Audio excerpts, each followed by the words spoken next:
last, under the melancholic tolling of church bells, Spike Spiegel walks down a lonely street, a bouquet of flowers in his hands. But hidden among the fresh petals lies a cold, deadly weapon. With precise, almost dance-like movements, Spike fires, leaving lifeless bodies in his wake. When the last cartridge is spent, there's no hesitation in his defiant smile as he draws a grenade, as if chaos were his only accomplice. In the present, the Bebop cruises through hyperspace near Mars, a floating refuge in the vastness of the cosmos. Jet, with his iron hand and chef's heart, prepares his dubious specialty, peppers and beef, though the beef is conspicuously absent. Spike, sweaty from his martial arts routine, slumps at the table with disinterest as Jet talks about their next target, Asimov Solensen, a traitor who sacrificed his own men to escape a syndicate war. Asimov? Small fry, Spike mutters, dismissing the mission. And where's the beef, Jet? Jet, with the patience of a weary father, reminds him that their last million Wulong bounty vanished in repairs for Spike's wreckage, a cruiser, a shop, and the medical bills of a half-dead cop. But when he mentions that Asimov might be in Tijuana, and that the carnitas there are out of this world, a spark of interest flickers in Spike's eyes.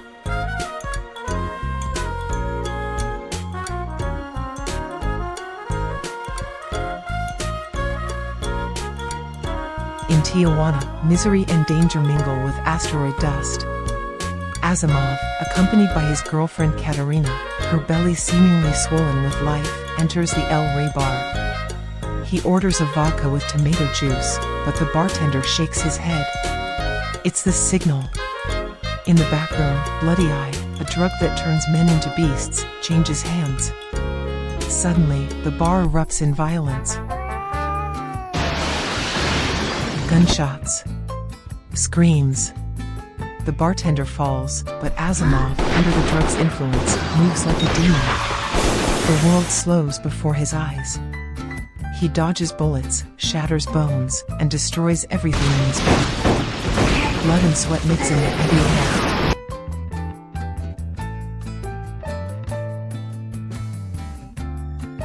Meanwhile, Spike visits the mystic Laughing Bull, who warns him in a grave voice. You'll find a red-eyed coyote north of town, and a woman will bring you death. Spike laughs, shrugging. I already died once, for a woman. But Bull persists, his hands letting sand fall like tears of time. Fate weaves quickly. At a gas station, Spike crosses paths with Asimov but doesn't recognize him.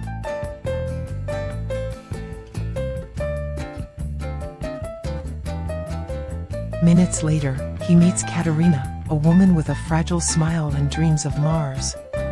They say it's beautiful there, she whispers, gazing at the stars. Only the rich are happy, Spike replies, bitterness hidden beneath his casual tone.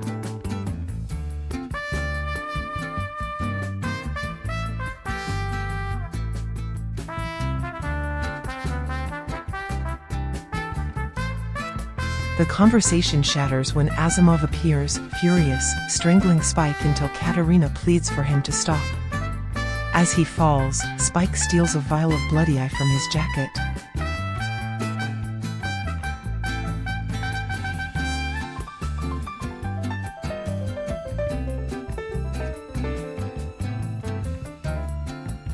The final chase is a dance of tragedy. At the dentist bar, Spike smashes the vial in front of Asimov, taunting him. The fight is brutal, but the drug's power fades. Katerina, desperate, nearly shoots Spike, but syndicate men burst in, forcing their escape. In the stolen Zipcraft, Katerina's lie is revealed. Her pregnancy was a cover for more vials.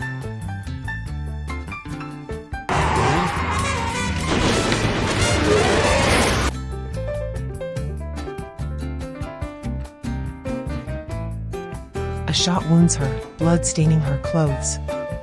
Asimov, drugged and paranoid, looks at her in horror. Katerina, he screams, but it's too late. ISSP cruisers open fire.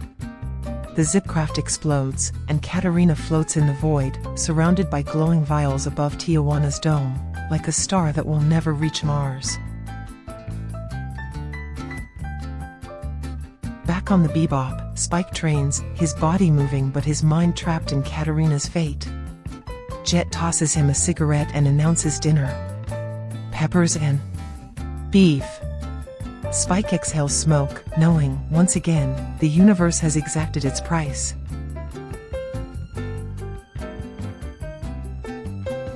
In a public bathroom lit by flickering neon lights, Abdul Hakim rips off surgical bandages with trembling hands. His reflection in the mirror is no longer his own. Who am I now? He thinks, as heavy footsteps approach from outside. The door crashes open. Armed men in lab coats burst in, shouting orders. But Hakim is no ordinary man. His fists fly like bullets, leaving unconscious bodies on the floor. With a final glance at the chaos, he grabs a black briefcase and vanishes into the Martian night. On the Bebop, Spike Spiegel watches Big Shot on the screen. The bounty, 8 million woolongs for a pet thief. The photo is blurry, outdated. An innocent lab animal? Spike mutters, skeptical. Jet passes by, wiping oil from his metallic knuckles. Your doctor friend called. Got a new photo, for 280 woolongs. Spike raises an eyebrow. A suspicious briefcase? Something doesn't add up.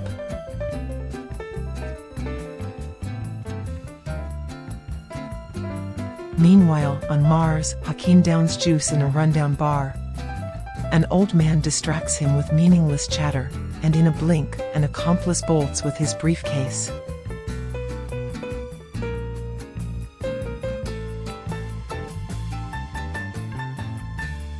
Spike swordfish 2 slices through the Martian sky.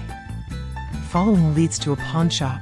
He arrives at Animal Treasure, where a nervous kid tries to sell the briefcase's contents. Open it. Spike demands, aiming his Jericho. Inside, a small corgi with bright eyes. Worth 200 woolongs, tops, the shop owner says. Spike scratches his head. All this for a dog? But as he steps outside, his eyes meet Hakim's across the street. A second of silence, then chaos erupts. Ayn runs, tiny paws stumbling, toward a bridge. Hakim and Spike face off at opposite ends, the wind whistling between them. That dog's mine. Hakim roars. Doubt it, Spike smirks, lighting a cigarette. The fight is fast, brutal. Ayn leaps into the void, landing in a boat. Spike and Hakim dive after him, but the corgi bounces like a spring, landing on Spike's head. Hakim ends up buried in crabs. Soaked, Spike holds the dog, who stares at him curiously.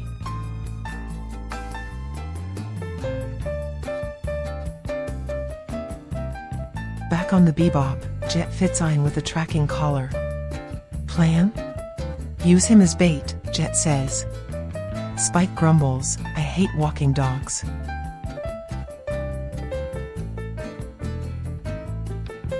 Meanwhile, the scientists activate an ultrasonic whistle. Ayn's ears perk up, and he bolts like a rocket, dragging Spike into a frantic chase through the streets. Hakim steals a car, snatches Ayn, but a harpoon arrow hits him, sending him crashing into a police station.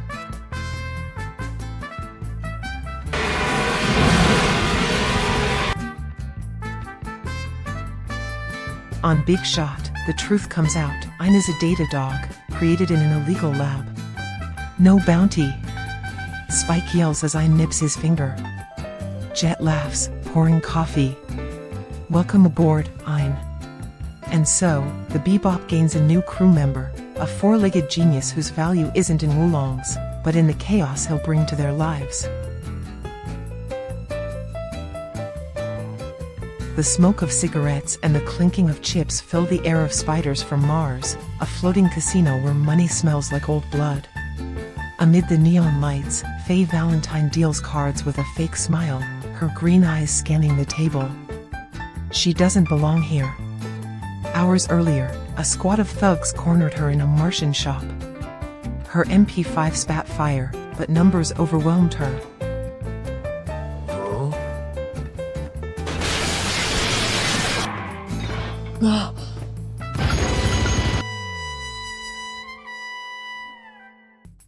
Now, Gordon, a man with rings worth more than her life, whispers in her ear. You're the reincarnation of Poker Alice, and you'll help me win a much bigger game. Faye doesn't believe in ghosts, but her debts are all too real. Meanwhile, Spike and Jet enter the casino with just 5,000 wulongs in their pockets. Your eyes are too sharp, Jet grumbles.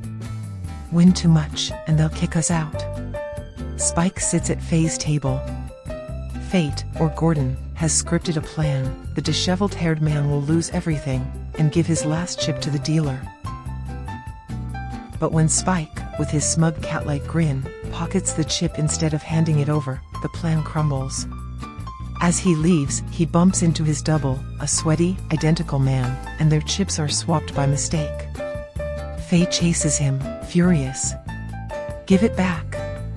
I knew you were cheating, Spike laughs, too loudly. Thugs appear like shadows.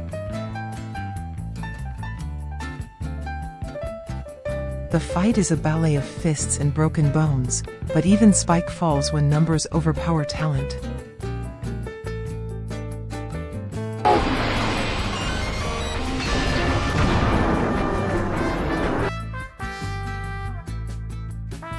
On the Bebop, Faye is handcuffed in the bathroom, humiliated. Ein sniffs her boots, curious. We'll sell your ship to cover what we lost, Spike says, biting an unlit cigarette. Faye plays her last card. Gordon will pay millions for that chip. They don't believe her. As they watch Big Shot, the screen reveals the truth. Faye is worth 6 million wulongs. Jet examines the chip, and finds a crypt breaker chip, the holy grail of hackers. 3 years ago, a programmer died for this, Jet whispers, his eyes hiding old wounds. Gordon intercepts the Bebop, his ship like a metallic scorpion. 30 million wulongs for the chip. Spike dons his spacesuit and leaps into the void. On the ship's hull, a gunman waits. No gravity, just the whistle of death among the stars. Old West style, Spike smirks. Shot. Dodge. He uses a turbine as a shield, floating like a demon in zero-G, and rips the weapon from the thug's hands. With a push, he sends him into the eternal void. The chip is back in his hands. Meanwhile, Faye escapes her cuffs with a hairpin, devours their food, without asking, and races to her red tail. Ein barks but can't stop her. I told you, idiot. Faye yells from her ship, taking off with the money suitcase. Gordon's rockets chase her, until she reverses polarity.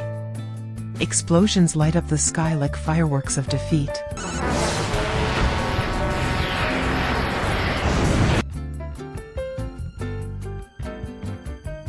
Back on the Bebop, Spike and Jet stare at the now worthless chip. At least let's spend it at another casino, Spike says, lighting a cigarette. And so, luck still doesn't smile on them, but the blues never ends. Faye Valentine floats in the cosmic silence, her red tail now a metal coffin without fuel. Alarms flash red, but she doesn't even curse. What's the point? Life always drags her into the unknown. A distress beacon interrupts her resignation. An abandoned ship, its rusted hull and open doors like the jaws of a dead whale. Inside, a dying man in a life support pod, pleads with glassy eyes. Take this, to the ISSP. A black briefcase. Too light to hold hope, Faye thinks. But she takes it. In a Ganymede diner, Spike and Jet eat breakfast amid the smoke of burnt pancakes. Morgan's here. 94.2% match, Jet says, adjusting his steampunk goggles, his face digitally morphing. Suddenly, the rattle of machine guns. The Space Warriors burst in, led by Twinkle Maria Murdoch, a woman with a childlike smile and predator's eyes. Her hologram dances over broken tables. We protect the universe from filthy humans. Spike aims at her before she escapes.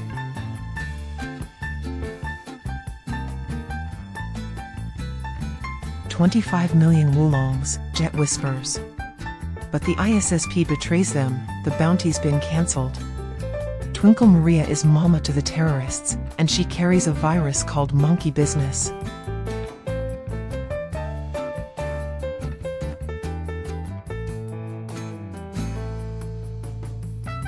On the Bebop, Faye's handcuffed to a ladder, the open briefcase on the floor.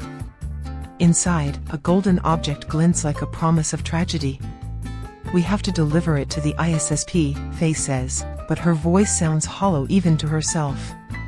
Spike twirls the artifact in his hands, unaware that Twinkle Maria watches with veiled panic. Jet calls his ISSP contact, Bob, and blackmails him with old secrets. "Remember those stolen eye drops, Bob?" The truth explodes. Monkey business mutates humans into apes. Only 2% of DNA separates us from the jungle.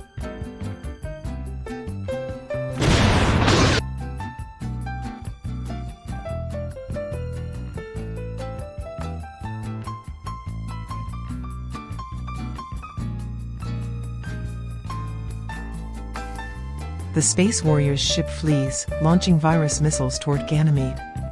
Spike pursues in the Swordfish 2, cannons blazing.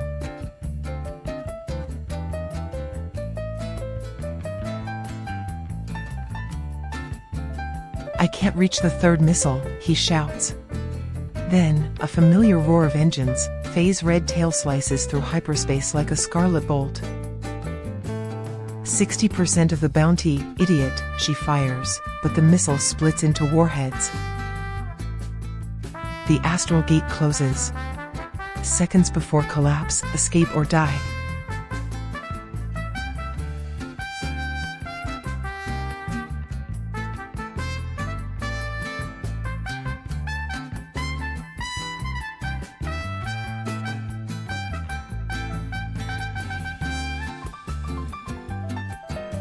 On the terrorist ship, Twinkle Maria celebrates, until a vial slips from her pocket. What? It's the virus. Spike planted it when he let her go. The glass shatters, golden gas flooding the cockpit. The warriors cough, clutch their throats, and their skin sprouts hair. On the Bebop, Faye sips cold soup. "Next bounty'll be better," she says, as if nothing happened. Spike and Jet exchange a glance. Did she just officially join? No one says a word.